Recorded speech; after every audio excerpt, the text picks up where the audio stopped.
السلام عليكم ورحمة الله وبركاته.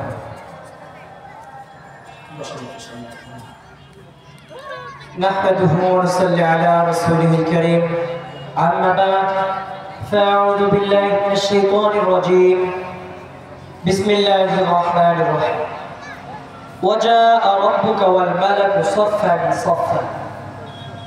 وقال رسول الله صلى الله عليه وسلم: أو قبر روضة من رياض الجنة أو حفرة من حفر النار. সম্মানিত মুসল্লিয়ান হাজিরিন, আপনারা সবাই হাসরের মাঠ বিষয়ে অবগত। আপনারা সবাই হাসরের মাঠ বিষয়ে জানেন। সে মাঠে কেমন ব্যবহার করা হবে সেটাও আপনারা জানেন। সংক্ষিপ্ত আকারে সময়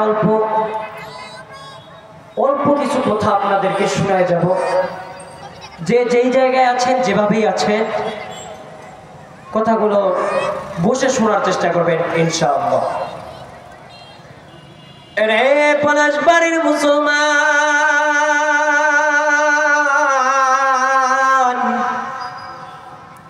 এখনো যারা এদিক সেদিক ঘোরাফেরা করতেছ না ভাই আমার,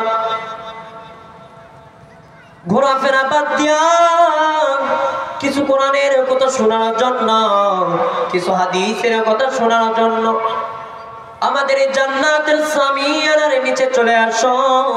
এই বান্দা ও মুসলমান, ভালো করে শুনো রে ভাই। কথা লম্বা করব না, শর্টকাটে বলতে চাই। ওয়া রাব্বুকা ওয়াল মালাকু সাফফান সাফফা। ওই হাসরের মাঠে তোমার আমার মালিক আল্লাহ জাল্লা জালালুহু ওয়া আম্মা নানুহু উপস্থিত থাকবেন। সঙ্গে সঙ্গে সারি সারি ফেরেশতারাও থাকবেন। ওই সময় আমার আল্লাহ ডাক দিয়ে কয়,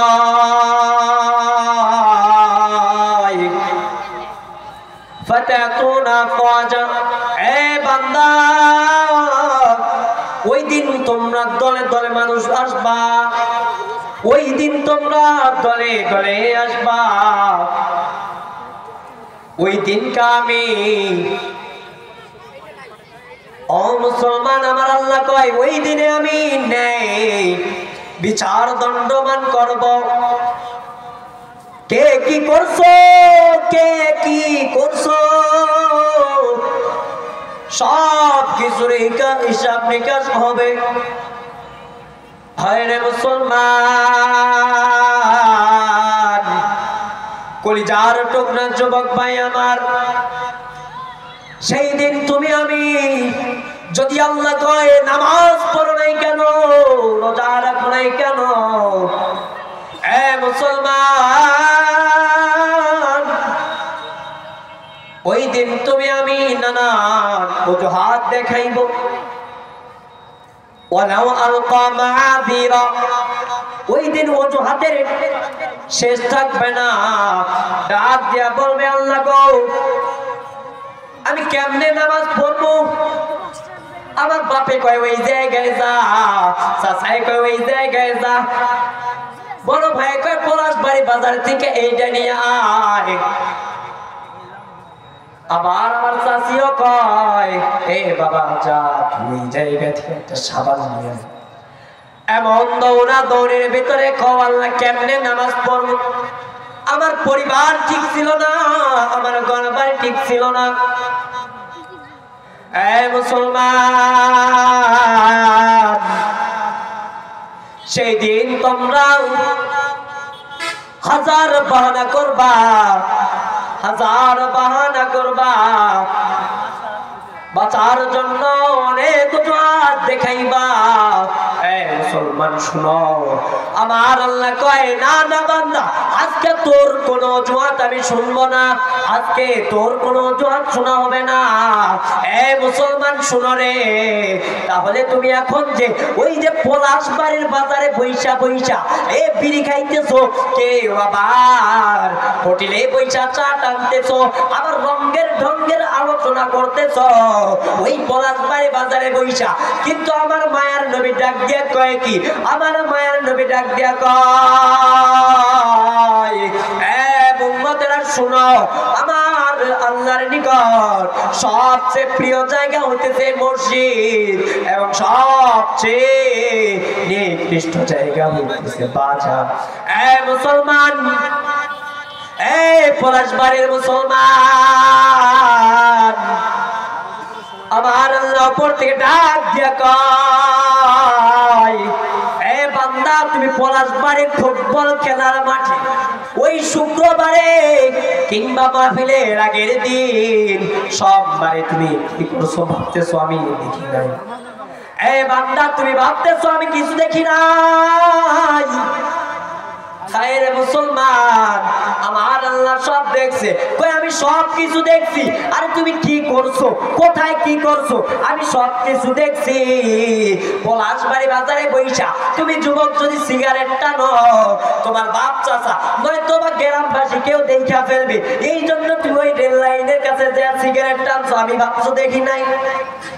আমি সব দেখছি।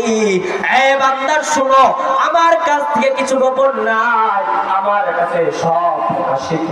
তোমার যত কিছু আছে এ বান্দা, যত বাচ্চা আছে আমি সব দেখছি, সব শুনছি। এই বান্দা, তুমি কি বলো কি সব কিন্তু আমি দেখি।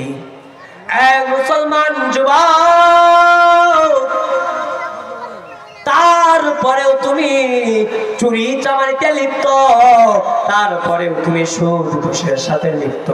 বিশেষ করে আমাদের বর্তমান সময়, হায়রে মুসলমান, এই এলাকার ভিতরে দেখবেন বর্তমান সময়ের জেনারেল শিক্ষিত কিছু যুবক ভাইরা আছে যারা চিপায় চাপায় যায়, এখন আর সিগারেট খায় না। কই এখন আমরা বড় লোক হয়ে গেছি, এখন আর সিগারেট খাওয়ার টাইম নাই, এখন আমরা খাবো গাঁজা, এখন আমরা খাবো ইয়াবা, এখন আমরা খাবো ট্যাবলেট, আর এখন আমরা খাবো মদ, এখন আর সিগারেট খাওয়ার সময় নাই। আরে এগুলা আর কি নেশা হয়? আরে নেশা তো হইব যখন আমি গাঁজা খাইবো, তখন ঠিক না? ও মুসলমান, আমার আল্লাহ ডাক দিয়ে কয়, এ বান্দা, সুদখোরদের বিষয়ে কয়, শুনেন একটা কথা বইলা যাই। ছোট্ট একটা ঘটনা আপনাদেরকে আমি শোনাই যাই। সুদখোরের কেমন বিচার হবে জানেননি? আরে ঘুষখোরের কেমন বিচার হবে জানেননি? আরে একটা চাকরি করতে গেলে ঘুষ ছাড়া আপনার চাকরি হয় না। এক ঘটনার ভিতরে আসে, এক ব্যক্তি মারা গেছে, তাকে কবর দেওয়ার জন্য নিয়ে গেছে। আরে যখন কিনা কবরস্থান নিয়ে গেছে, কবরস্থানে নিয়ে যা, ওই যে কবর খননকারী লোক যেই কবরটা খুঁড়ছে, যখন লাশটা নামাবে ওই কবরের ভিতর, কবরটা নামাইতে না নামাইতে কবরটা সংকীর্ণ হয়ে আসে, লাশটা কবরে নামতেছিল না। এখন ওই লাশের মৃত ব্যক্তির পরিবার পরিজনেরা চিন্তা করলো, ভাবিয়া লইল যে হয়তো বা কবর খননকারী ঠিক মতো কবর খনন করতে পারে নাই, এই জন্য লাশ কবরে ঢুকতেছে না। এরপরে আরো একটি কবর খনন করা হইল, ঠিক একই অবস্থা, ওই কবরেও লাশ ঢুকতেছে না। এ মুসলমান, এই পলাশবাড়ি বাজারে যারা চায়ের দোকানে এদিক সেদিক বসে আছো, ভালো করিয়া ওই দোকান থেকে পয়সা পয়সায় শুনলে বাবা, যখন কিনা দ্বিতীয় কবরখান খোঁড়া হইল, ওই দ্বিতীয় কবরে লাশটা ঢুকতেছিল না। এরপরে আবার তৃতীয় কবর খনন করা হইল, তৃতীয় কবরে একই অবস্থা, লাশ ঢুকতেছে না। করবে কি করবে কি চিন্তায় বাঁচে না। এরপর পাড়া প্রতিবেশী সবাই ভয় পেয়ে গেলেন, কি হইল রে, লাশটা কেন কবরে ঢুকতেছে না বুঝতেছি না। এবার আবার তার পরামর্শ কইরা চতুর্থ নাম্বার কবর খুললো। হায় রে মুসলমান শুনো রে, এই ঘুষখোর যারা আছো, এই সুদখোর যারা আছো, ভালো করিয়া শুনো, ভালো করিয়া শুনো রে। এরপরে যখন চতুর্থ নাম্বার কবর খনন করা হইল, তখন লাশটা কবরে যখন নামাই দিল, এবার সুন্দরভাবে লাশটা কবরে নামলো।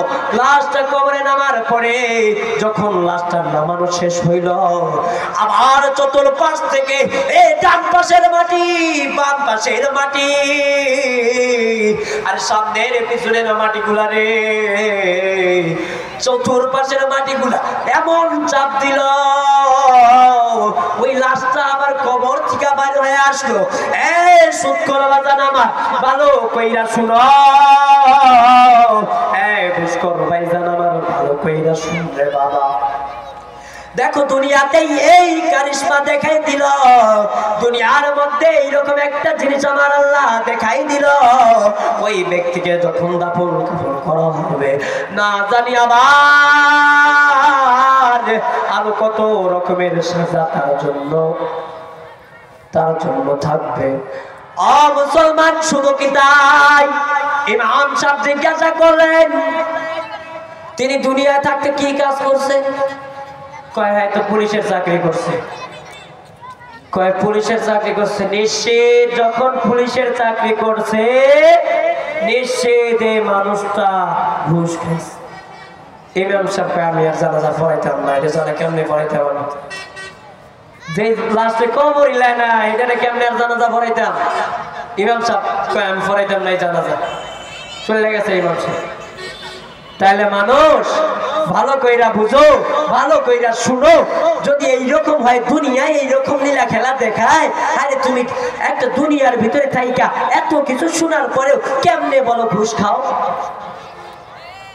এই সুদখোর বাজানেরা ভালো করে শুনে এবার তোমাদেরকে বলি, ভারতের এক জায়গায়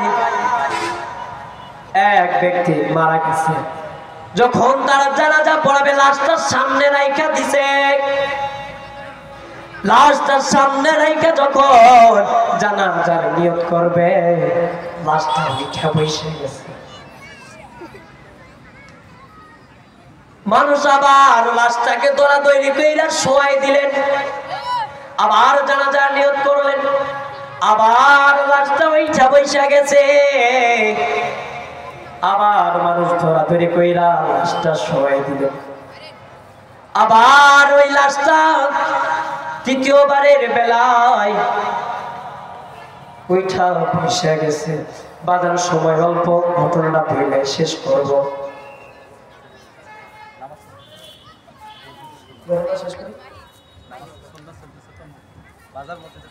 আচ্ছা আমি ঘটনাটা শেষ করি। হ্যাঁ, কিছু প্রশ্ন অবশ্যই।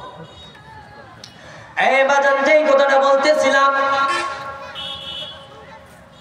এরপরে যখন তৃতীয়বার জানাজার নিয়ত আবার করে, তখন আবার লাশটা ওইটা বসে। মানুষ ভয় পেয়ে গেল, কি ব্যাপার, লাশটা বারবার কেন এইরকম করে ওইটা বসতেছে?